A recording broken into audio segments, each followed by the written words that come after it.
Hello అండి, welcome back to my channel.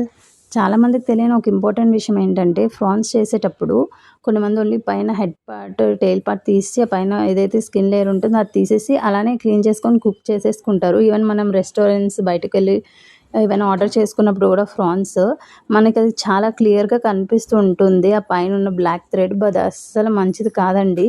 అది అస్సలు తినకూడదు. దానివల్ల ఎక్కడ లేని హెల్త్ ప్రాబ్లమ్స్ వస్తాయి, పక్షవాతం అలాంటివన్నీ వస్తూ ఉంటాయి. సో అందుకే ఎప్పుడైనా మనం ప్రాన్స్ తెచ్చుకున్నప్పుడు దాన్ని చాలా మంచిగా క్లీన్ చేసుకోవాలి. ఆ body part, head and tail అన్నీ రిమూవ్ చేసిన తర్వాత ఈవెన్ ఆ పైనున్న ఆ బ్లాక్ థ్రెడ్ని కూడా రిమూవ్ చేసుకోవాలి. అదే మంచిది. లేదంటే మనమే హెల్త్ ప్రాబ్లమ్స్ తెచ్చుకున్నట్టు అవుతుంది. సో నెక్స్ట్ టైం మీరు ఎప్పుడైనా ప్రాన్స్ తెచ్చి క్లీన్ చేసుకునేటప్పుడు ఈ పై థ్రెడ్ కూడా రిమూవ్ చేయడం మర్చిపోకండి. అలా తర్వాత దాన్ని కంప్లీట్గా క్లీన్ చేసుకొని మంచిగా కుక్ చేసుకోండి.